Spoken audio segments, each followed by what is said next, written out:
Il y a plusieurs sortes de délinquance et de criminalité. Il y a la grande délinquance financière, la criminalité du grand banditisme et des mafias, et il y a également ce qu'on appelle la délinquance au quotidien, c'est-à-dire tout ce qui rend aux gens la vie insupportable, les agressions dans la rue, les petits braquages, les vols de voitures, les espèces de petites émeutes qu'on trouve dans les cités périphériques des grandes métropoles, par exemple dans la région lyonnaise, dans la région parisienne, dans les quartiers nord de Marseille, et c'est tout cela qu'on a regroupé sous le nom de criminalité ou de délinquance au quotidien. Ce ne sont pas des actes très graves, ce ne sont pas des actes généralement qui entraînent la mort ou comme ça, des inconvénients très graves pour les habitants, mais c'est l'équivalent de ce qui vous arrive quand un essaim de mouche ou un essaim de guêpe tourne autour de vous, ça rend au bout d'un moment la vie insupportable. Donc nous parlons bien ici de la criminalité des rues, à distinguer de la criminalité en col blanc. La criminalité en col blanc, c'est ce qui se passe dans les banques, c'est ce qui s'est passé au moment où il y a eu l'effondrement de la sphère financière à New York entre 2007 et 2008. On reviendra là-dessus plus tard. Nous parlons du quotidien. Alors le quotidien, c'est un certain nombre de faits. D'abord, c'est le fait de s'en prendre à des gens âgés, pour directement leur voler leurs affaires, les bousculer et leur prendre le sac à main.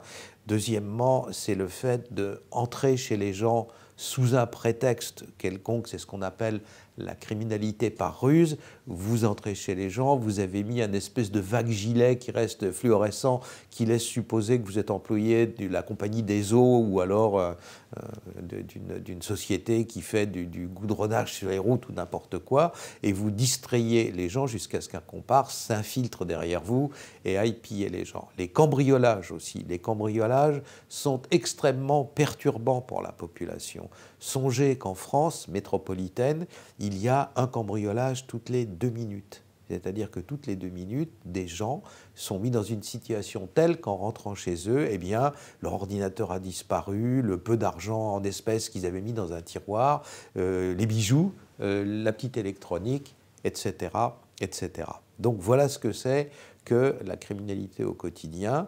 Ça n'est pas si grave que ça, mais c'est très traumatisant d'une part, et deuxièmement, cela tend à être répétitif. Jour après jour, dans les petits journaux de province, les petits hebdomadaires de province, qui existent depuis toujours, maintenant la plupart d'entre eux n'ont plus d'édition sur papier, mais sont sur Internet, ça s'appelle l'Impartial des Andelys ou le Petit Bleu des Côtes du Nord, et là-dedans, vous avez ce qui s'est passé dans le village, dans la petite communauté, la semaine d'avant. Et vous lisez semaine après semaine, de manière répétitive et même obsessionnelle, la pharmacie machin cambriolée pour la 2e fois en 3 semaines, le café Intel pillé de ses cigarettes pour la 3e fois en 1 mois. Les cigarettes, maintenant, c'est devenu un produit de luxe. Vous vous rendez compte que dans certains quartiers hors contrôle des grandes villes, dans ce qu'on appelle les quartiers de la politique de la ville, des fois, le demi-gramme d'héroïne coûte moins cher qu'un paquet de cigarettes. Rendez-vous bien compte, les gens ne sentent pas ça, ne le savent pas, mais c'est devenu un produit de luxe, donc on attaque les buralistes et on les pille. Voilà ce que c'est que la criminalité au quotidien, et ça rend aux gens la vie insupportable, parce qu'on ne peut rien, on ne sait pas qui fait ça. Naturellement, les intéressés se gardent bien de le faire connaître, et surtout, la France est maintenant confrontée à des bandes organisées. On les appelle de 36 façons différentes. On les appelle, je ne sais pas, venus des pays de l'Est ou alors issus des Balkans. En réalité, ce sont le plus souvent des nomades, venus en effet de l'Est ou du Sud-Est de l'Europe.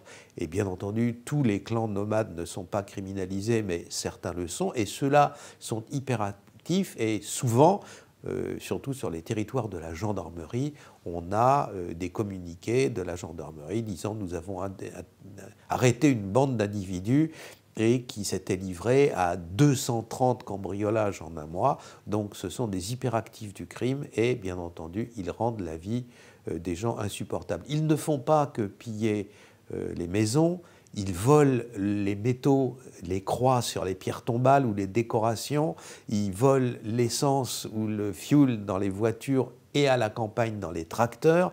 Bref, c'est du pillage à la petite semaine, mais à la fin, c'est insupportable pour les gens. C'est l'ensemble de tout ça que l'on appelle la délinquance au quotidien. Et ça rend la vie des gens extrêmement difficile et ça les laisse face à ces actes à peu près impuissants. Il y a différentes sortes de territoires criminels et effectivement, il y a les centres-villes et puis il y a aussi les périphéries, les couronnes autour des grandes métropoles et en fin de compte, le rural profond. Chacune de ces criminalités est spécifique, mais le traitement de ces criminalités par le gouvernement, par l'appareil d'État, n'est pas toujours le même. J'entends par là que pendant très longtemps, les centres-villes grouillaient de policiers, que la campagne profonde était parcourue par des hordes de gendarmes et qu'entre les deux, dans la périphérie des grandes villes, il n'y en avait pas ou il y en avait très peu. Et vous avez eu pendant les 30 glorieuses, à peu près sur le territoire français, c'est très impressionnant. La moitié de la population française s'est déplacée. Beaucoup de gens ont quitté les centres des grandes villes pollués à l'époque, sombres et obscurs, c'était avant les grands ravalements, pour aller s'installer dans la périphérie. C'était l'époque des grands programmes dans la périphérie autour de Versailles, etc., dans la belle banlieue autour de Paris. Et en même temps, du fait de la migration rurale, beaucoup de gens ont quitté la campagne profonde et se sont installés là où les loyers étaient les moins chers, c'est-à-dire dans la périphérie des grandes villes, dans ce qu'on appelait au Moyen-Âge, le lieu du ban, le lieu où on écartait les gens, où on les mettait en exil et qui sont devenus les banlieues. Donc, vous voyez comment les choses se passent. Beaucoup de gens quittent les centres-villes et se dirigent vers la périphérie. Beaucoup de gens quittent la campagne profonde et se dirigent aussi vers la périphérie. Et pendant ce temps-là, rien ne bouge. Les policiers restent en place dans les centres-villes, les gendarmes restent en place à la campagne, et vous avez pendant 30 ans, pendant des périodes infiniment longues, toute une génération commence à grandir dans les grands ensembles qui ont été construits à la hâte après le baby-boom pour accueillir les migrants pendant les 30 glorieuses qui viennent travailler dans les usines qui tournent à fond. Il n'y a pas de chômage à l'époque, l'économie tourne à fond. Ce sont les 30 glorieuses. Et toute cette génération-là, cette première génération, notamment celle de l'immigration, grandit dans des endroits où statistiquement, on a plus de chances de voir une soucoupe volante dans le ciel qu'un quart de police dans les rues. À un moment donné, dans la région parisienne, vous avez le centre de Paris, la petite couronne, la grande couronne. En gros, quand on prend les chiffres de la criminalité sur toutes ces années-là, c'est un tiers, un tiers, un tiers. Et cependant, dans le centre-ville, vous avez 500 policiers pour 10 000 habitants. Dans la périphérie, vous en avez 250 et dans la grande couronne, vous en avez 125. C'est-à-dire que plus on s'éloigne de Paris-Centre, qui est le lieu du pouvoir, donc il faut le sécuriser, il y a les ministères, il y a vous savez, quand on vous dit la police a été créée pour protéger la population, c'est entièrement faux. L'appareil d'État français a conçu la police nationale pour se protéger lui-même. C'est pour ça que plus on est près des centres de pouvoir et plus il y a de policiers. Alors, donc, un déséquilibre extraordinaire entre ce qui se passe dans les centres-villes, la périphérie et les campagnes. Le premier qui va prendre conscience de ça et qui va tenter d'y remédier, rendons quand même à César ce qui est à César, c'est Lionel Jospin. Il va dire oui mais c'est pas normal et donc il va tenter de faire migrer les policiers des centres-villes vers la périphérie et les gendarmes de la campagne profonde vers la périphérie. Oui mais pour les gendarmes encore d'accord, ce sont des militaires, ils obéissent. Mais pour les policiers, il y a des syndicats qui disent « Ah non, non, non, tout va très bien, ça reste comme ça, il n'y a pas de problème. » Et donc, il a le plus grand mal à déplacer, mais à peine, sur, à l'époque, les 125 ou 130 000 policiers, il a le plus grand mal à en déplacer quelques milliers vers les endroits où il se passe quelque chose. Car dans ces banlieues, il se passe quelque chose. Les 30 glorieuses ont disparu, le chômage règne. Vous avez toute une jeunesse qui est un peu livrée à elle-même parce que papa est au chôme nu, donc c'est pas vraiment un modèle. Maman est à la maison, le petit frère il est en bas, le grand frère il n'a pas de travail et donc ils traînent. Alors ils traînent, ils sont en proie à toutes les tentations et aux endroits où ils traînent, où justement il faudrait une régulation, il faudrait remettre les gens dans le droit chemin, etc., il n'y a ni policier par un bout, ni gendarme par l'autre. Et c'est ainsi que les problèmes de délinquance d'abord et de criminalité ensuite dans les banlieues deviennent graves. Donc, dans la périphérie des grandes villes, vous avez, les gendarmes le disent d'ailleurs dans un rapport récent, ce sont en général les auteurs des émeutes, vous savez ce qu'on appelle les violences urbaines, sont en général des enfants de la deuxième ou de la troisième génération de l'immigration ou maghrébine ou africaine en France. Et à la campagne profonde, le pillage le plus souvent est fait par les clans nomades dont j'ai déjà parlé. Donc voilà comment se déroule la géographie, comment se présente la géographie criminelle. Vous avez dans la périphérie des grandes villes des gens, des petits voyous, ils commencent très jeunes, ils commencent à 12-13 ans et puis ils sont actifs jusqu'à 20-25 ans. Après ça, ils tendent à se calmer, mais pendant ce temps-là, ils dealent du cannabis ou ils volent des choses qu'ils revendent après ça, les fameux marchés des voleurs. Et donc, dans la campagne profonde, vous avez le pillage, le vol du fioul, le vol des récoltes, le vol des animaux dans les fermes, par le plus souvent les clans nomades dont je vous ai parlé. Si on met bout à bout la petite criminalité des banlieues et celle de la campagne profonde, vous avez à peu près 70 ou 80% de toutes les infractions sérieuses, considérables, qui sont commises en France.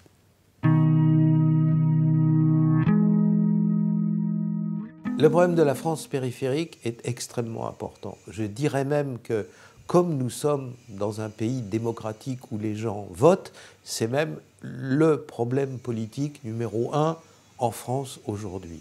D'abord, qu'est-ce que la France périphérique? C'est simple, c'est tout ce qu'il y a à un bout hors du cœur des centres-villes et à l'autre bout hors de la ruralité profonde. Ce sont tous les territoires dans une zone de 20 à 50 km autour de toutes les grandes métropoles dans lesquels, petit à petit, sont venus s'agglutiner, sont venus s'amasser tous les gens qui, ou alors, voulaient avoir leur petit pavillon, voulaient être au grand air, voulaient pas vivre dans la pollution des villes, ou alors, dans le cas de Paris, c'est frappant, tous ceux que le prix des loyers a chassé des centres-villes et qui maintenant se trouvent à 20, 30, 40 km. C'est une France qui travaille. Cela représente la moitié du territoire français et la moitié de la population de la France métropolitaine. Et c'est aussi une France qui est très perturbée par ce qui se passe à l'heure actuelle. On voit que dans cette France périphérique, les petits cambriolages, les petits braquages se multiplient. La pharmacie a été attaquée, le bistrot s'est fait piquer ses cigarettes pour la 3e fois en un mois. Et ça inquiète terriblement les gens de la France périphérique, parce qu'ils savent que quand on a attaqué 2 fois, 3 fois le café ou pillé 2 ou 3 fois le tabac ou la pharmacie, le tabac, le café ou la pharmacie vont finir par fermer. Et c'est pour eux un véritable drame, parce que déjà l'appareil d'État se retire de la campagne et de la France périphérique. Il y a un train, il n'y a plus le train, il y a un autocar, il y avait une sous-préfecture, les services de la sous-préfecture ont été envoyés, il y avait une maternité, un centre d'accouchement, tout ça est en train de disparaître, la désertification s'installe. Des fois, le dernier lieu de sociabilité dans une petite ville, c'est le bistrot, c'est la pharmacie, et petit à petit, sous le fait de la criminalité, des braquages, etc., ces lieux sont en train de fermer. Vous n'imaginez pas, vous savez que maintenant la presse est interactive, que quand vous regardez sur un site qu'il y a eu un cambriolage ou un braquage dans tel bistrot, les gens peuvent cliquer pour lire l'information. Dans une petite ville de 3 ou 4 000 habitants, quand on annonce un phénomène de cette nature, vous avez 12 ou 13 000 clics. C'est-à-dire que tous les gens du canton disent « Ah zut, alors ça va fermer, et qu'est-ce qu'on va faire? On va être obligé à 50 km pour aller chercher du lait. » Donc les problèmes de délinquance et de criminalité hors des centres des villes sont extrêmement importants, parce que c'est un problème, à vrai dire, d'aménagement du territoire, c'est un problème de désertification, et la population en question, sur laquelle finalement, on sait peu de choses. C'est une population jeune. On nous parle toujours de la jeunesse des cités chaudes et des quartiers, vous savez, un peu de la politique de la ville. c'est 15% de la jeunesse. Dans la France périphérique, vit plus de 30% de la jeunesse française. Et cependant, vous avez remarqué que dans cette France périphérique, contrairement à ce qui se passe dans les quartiers chauds de la politique de la ville, il y a une criminalité extrêmement réduite. Les voitures ne flambent pas, il n'y a pas de tir à la Kalachnikov sur la police, et cependant, les jeunes y sont 2 à 3 fois plus nombreux que dans les fameux quartiers de la politique de la ville. Donc voilà le problème de la France périphérique. C'est d'autant plus, elle souffre de cette petite criminalité que, bien entendu, la police est dans les centres-villes et la gendarmerie, généralement, plus dans la ruralité profonde que dans la périphérie, dans les 30 à 50 km autour des grandes villes. C'est un problème très grave, c'est un problème dont les journaux parlent peu et dans lequel, à part 1 ou 2 livres très intéressant, La fracture française de M. Giuly, etc., qui est assez peu abordé. Mais c'est un problème politique majeur. Quand les dirigeants politiques de ce pays ont des insomnies à 3 heures du matin, c'est souvent à ça qu'ils pensent. La politique de la ville est un problème énorme et à ce jour incontrôlé dans la France de 2018. J'entends par là qu'en général, comme forme politique, l'État-nation est un outil qui répond aux besoins de la population. Je veux dire qu'il réagit quand il se passe quelque chose et il est prévisible. On demande à un appareil d'État d'être prévisible. Vous montez dans votre voiture, que la voiture soit prévisible, c'est que 50 fois vous appuyez sur le bouton du klaxon, c'est le klaxon, et 50 fois vous appuyez sur l'essuie-glace, c'est l'essuie-glace. Si ça change à chaque fois, vous devenez fou en une semaine. Donc, on demande à un appareil d'État d'être réactif et d'être prévisible. Mais, c'est généralement le cas, mais de temps en temps, l'appareil d'État bloque. Il n'arrive pas à résoudre un problème. Il reste sur place, il est tétanisé, il est paralysé, et il ne sait pas faire, il ne sait pas quoi faire, même quand le problème est grave, pour le résoudre. Je vais prendre un premier exemple en dehors de France. Regardez ce qui se passe aux États-Unis avec les massacres et les tueries à l'arme à feu. Pratiquement tous les jours aux États-Unis, une personne à bout de nerfs, un dingue, appelez ça comme vous voulez, entre dans une école, entre dans un restaurant et ouvre le feu et tue des gens. Et après ça, le plus souvent, met fin lui-même à ses jours. C'est un problème que les États-Unis ne sont pas capables de résoudre. D'année en année, il y en a plus, il y a plus de morts, il y a plus de massacres. Et cependant, l'Amérique de Bush, l'Amérique d'Obama et l'Amérique de Trump également échouent à résoudre ce problème. Alors en France, on a l'équivalent, et ce ne sont pas des massacres, mais c'est une politique qui est incapable de venir à bout du problème qu'elle est censée résoudre, c'est la fameuse politique de la ville. Que se passe-t-il ? En 1981, quand François Mitterrand prend le pouvoir, les socialistes s'attendent à ce que ça soit la fête dans les banlieues, parce que dans les banlieues, les gens sont plutôt plus proches de la gauche. Eh bien, c'est le contraire. Souvenez-vous, pour les plus mûrs d'entre nous, les émeutes, les minguettes, les rodéos, etc., ça a été un désordre affreux, des émeutes pendant une partie de l'été 1981. Et le gouvernement d'alors a réagi à ça en instaurant la politique de la ville. Alors, la politique de la ville, c'est déjà du politiquement correct, parce que, bien entendu, une ville n'a jamais mis le feu à quoi que ce soit, ni n'a jamais envoyé de cailloux sur la police. Le problème qu'on appelle politique de la ville, c'est le problème des habitants d'un certain nombre de quartiers dans la périphérie des grandes villes. C'est ça le problème. Et donc, ce problème qui se pose à la France depuis 1981, jamais nous n'avons été en mesure de le résoudre.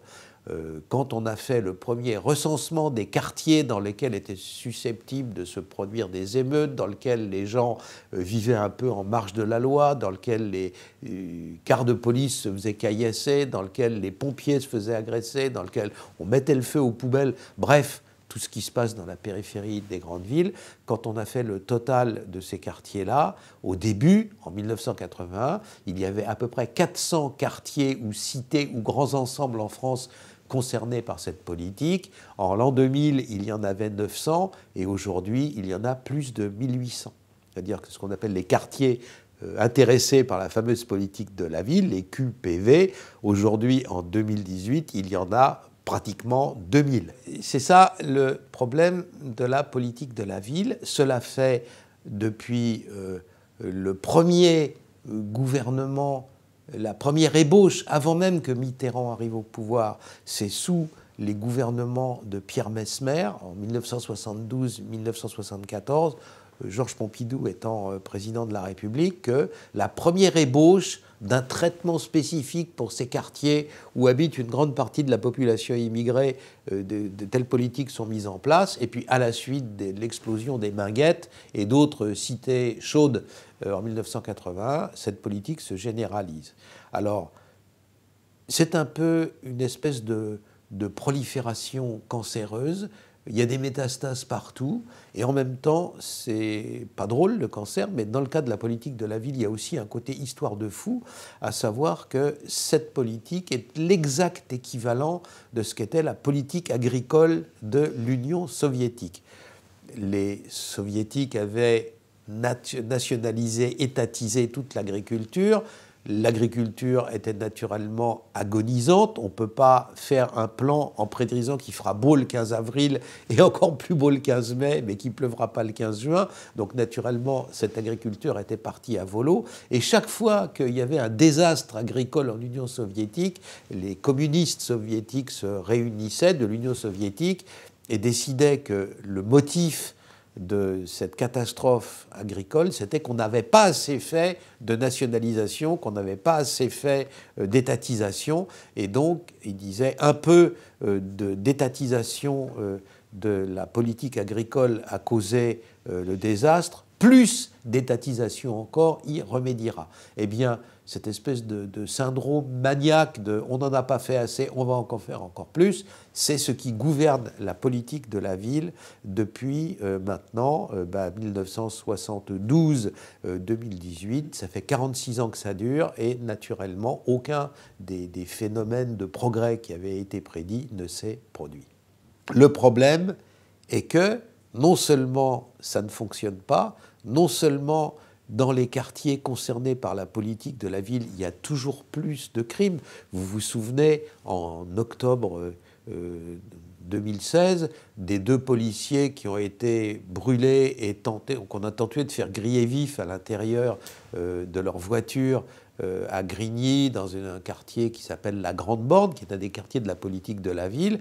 Eh bien voilà, tous les quartiers où il se produit des choses affreuses comme ça en France, ce sont les fameux quartiers de la politique de la ville. Non seulement ça ne marche pas, non seulement c'est une sorte de politique folle et l'équivalent en France de la politique agricole de la défunte Union soviétique, mais en plus, ça coûte une fortune. On en est maintenant au 2e plan national de rénovation urbaine, PNRU. Les demi bout à bout, à l'heure actuelle, on en est à 100 milliards d'euros. Ça a coûté 100 milliards d'euros et la Cour des comptes est tellement affolée parce qu'elle n'arrive à avoir aucun chiffre. Vous voyez ce que c'est que la Cour des comptes, ce sont des magistrats, ce n'est pas des rigolos, ils n'ont pas l'habitude de faire des jeux de mots et ils disent que la politique de la ville est une machine sans compteur, ce qui est vraiment, dans la bouche d'un magistrat de la Cour des comptes, une expression extrêmement violente. Alors, non seulement ça dégénère depuis maintenant près d'un demi-siècle, non seulement ça donne lieu à des espèces de bureaucratie folle qui en font chaque année un peu plus, non seulement ça coûte une fortune, mais enfin, ça produit des résultats inverses à ceux que l'on attendait. Si on sait qu'en 1981, la politique de la ville a été créée, je cite, pour abolir les ghettos et pour faire revenir les populations au sein de la République. Alors, les années 80, c'était le début du Front National, quoi. Et on avait dit, voilà, on va faire la politique de la ville, en quelques années, on va résoudre les problèmes, et ce sera l'extinction du Front National que l'on va priver de sa cause célèbre, qui est l'insécurité. Nous sommes en 2018, ces propos-là datent de 1981, pas la peine d'insister, le désastre de la politique de la ville est total.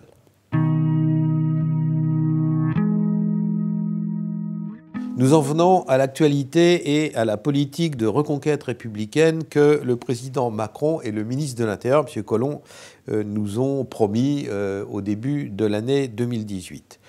Peut-elle être efficace? Sinon, que faire? Les intentions sont excellentes, mais quand on a des bonnes intentions, il faut avoir les moyens de les réaliser. Nous avons donc en gros entre 1300 et 1500 quartiers en France, appelés quartiers prioritaires de la politique de la ville, et ces quartiers-là sont censés être remis en ordre, sont censés revenir dans le giron de la légalité républicaine, et on parle de reconquête républicaine. La reconquête la plus célèbre de l'histoire de l'Europe, c'est la Reconquista espagnole, qui a consisté pour les royaumes chrétiens du nord de l'Espagne à repousser les Maures, c'est-à-dire les Arabes, vers le Maghreb en reconquérant petit à petit le royaume de Cordoue, le royaume de Grenade, etc., jusqu'à Algésiras et jusqu'à la mer Méditerranée. Donc, la reconquête, ce n'est pas un terme neutre, c'est quelque chose d'assez fort. Et s'il faut reconquérir des quartiers, c'est qu'ils ont préalablement été perdus. Comment reconquérir des quartiers perdus? Eh bien, c'est simple.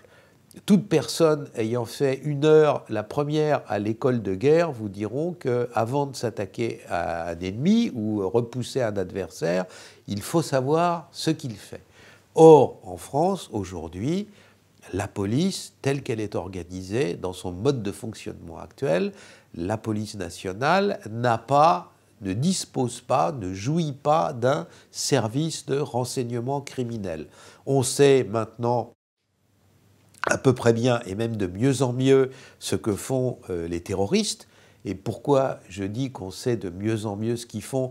C'est que désormais, et depuis quelques mois, et grâce à la cellule de pilotage du renseignement et du terrorisme installée par le président Macron à l'Élysée, on fait travailler les gens ensemble. Donc désormais, on arrête les terroristes avant qu'ils ne passent à l'acte. On en arrête toutes les semaines en ce moment, des petits noyaux, des petits groupes, et on les arrête avant le bain de sang, on les arrête avant le passage à l'acte, et ça c'est bien. Mais en revanche, on a également un service de renseignement qui s'occupe des espions, c'est-à-dire de qui vient espionner en France, des espions russes, des espions chinois, tout ce que vous voulez, mais on n'a absolument pas de service de renseignement criminel. On ne sait pas ce que fabriquent les criminels en France et sur les territoires où ils se trouvent.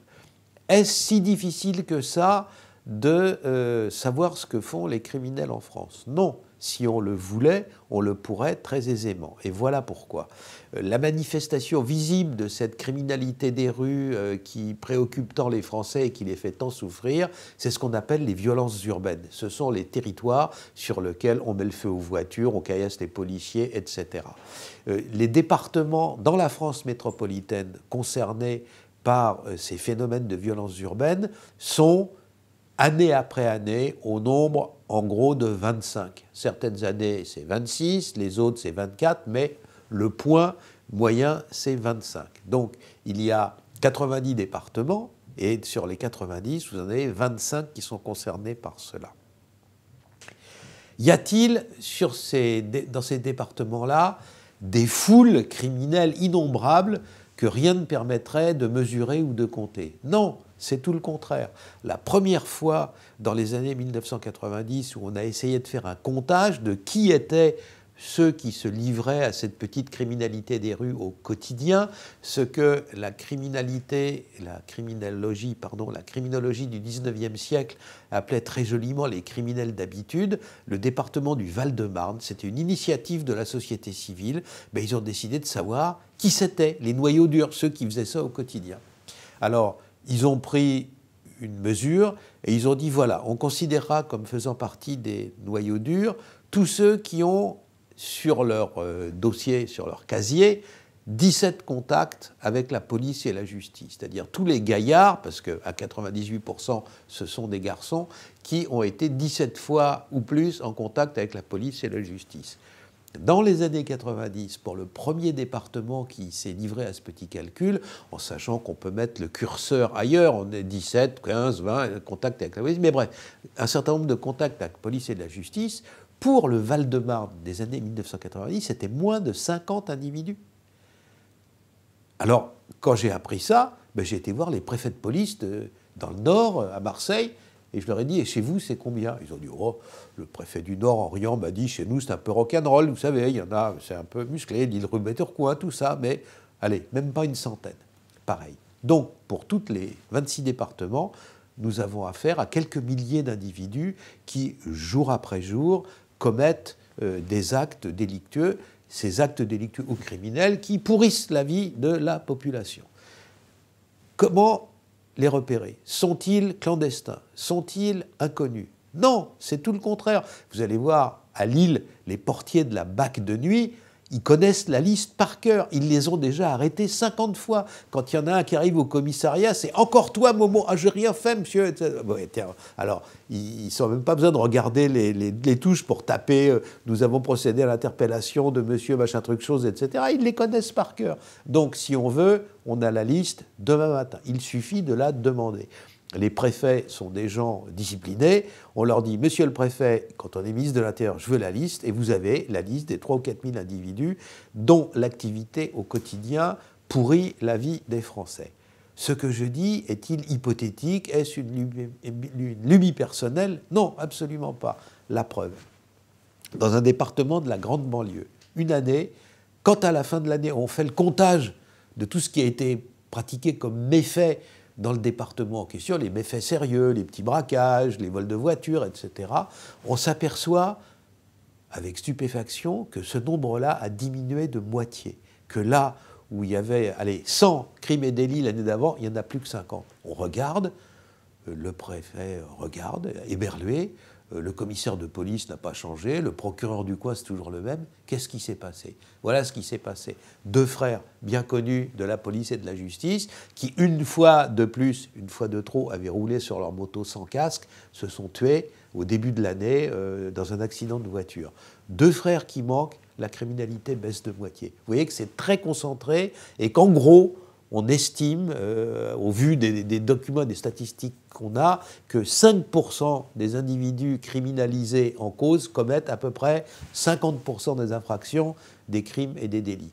Voilà, il faudrait à la France un outil de renseignement criminel pour potentialiser cette connaissance qui est nationale à chaque fois au niveau des petits territoires, à chacune des 80 zones de sécurité prioritaires qu'a créé le ministère de l'Intérieur, il faudrait avoir des instruments pour mesurer. Et non seulement pour mesurer a posteriori, mais pour apprendre et pour savoir ce que les individus criminels vont faire le coup d'après. Parce que, évidemment, toute personne qui a vu un film de cow-boy sait que quand on sait ce que va faire l'ennemi, on peut tendre une embuscade. Et on est là avant lui sur le terrain, et donc on peut l'attraper. On arrive maintenant à le faire très bien en termes de terrorisme, je l'ai dit au début, on arrête maintenant les terroristes avant qu'ils passent à l'acte. En croisant des données assez complexes, on arrive à dire, tiens, ceux-là, ils ne devraient pas tarder. Et hop, on est là pour les attraper, et donc on les fait condamner parce que le début du passage à l'acte, si on arrête un individu avec une cagoule et une kalachnikov, on se rend bien compte de ce qu'il était en train de préparer. Donc dans ces cas-là, la justice condamne. Elle ne peut pas condamner un crime par la pensée, mais elle peut condamner un début de passage à l'acte. Voilà ce qu'on devrait faire en matière de criminalité, et voilà ce qu'à l'heure actuelle, les moyens alloués à la police par le président Macron et par le ministre de l'Intérieur ne permettent pas de faire. Ça n'est pas cher.